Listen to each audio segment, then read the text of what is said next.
যারা জীবনেও আমার সঙ্গে কথা বলে না, আমার কোনো খোঁজ খবর নেয় না, তারা আমাকে হঠাৎই এসে জিজ্ঞেস করছে কি তুমি কি ফেসবুক থেকে টাকা উপার্জন করতে পারছো। হ্যাঁ, হ্যালো এভরিওয়ান, আমার আরও একটা নতুন কেকের ভিডিওতে তোমাদেরকে অনেক অনেক ওয়েলকাম। আশা করছি সবাই অনেক ভালো আছে আর আমি অনেক ভালো আছি।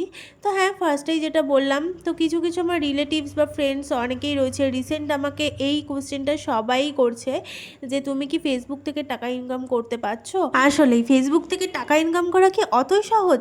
আমি এই ভিডিও বানিয়ে ছাড়ছি মোটামুটি 3-4 বছর ধরে, বাট রিসেন্ট আমার কিছু কিছু ভিডিও, আমি ওই শর্ট ভিডিও মিনিমাম 10 সেকেন্ড 15 সেকেন্ডের যে ভিডিওগুলো, সেগুলো মোটামুটি 2000-3000, কিছু কিছু ভিডিও 20,000ও ভিউ গেছে। তো সেই সবগুলো মানে মোটামুটি দেখে আমাকে ফেসবুকে মোটামুটি অ্যাক্টিভ দেখে প্রচুর মানুষের মনে প্রশ্ন জাগছে যে আমি ফেসবুক থেকেও নাকি উপরি টাকা ইনকাম করতে পারছি কেক বানানোর সঙ্গে সঙ্গে। তো আমার আমার পার্সোনালি কেক বানিয়ে সংসার সামলে এই ফেসবুক নিয়ে পড়ে থাকা সত্যিই খুবই প্রবলেম। যাদের কোনো কাজ নেই তারাই আসলে এইভাবে ফেসবুক থেকে টাকা ইনকাম করতে পারে আমি মনে করি।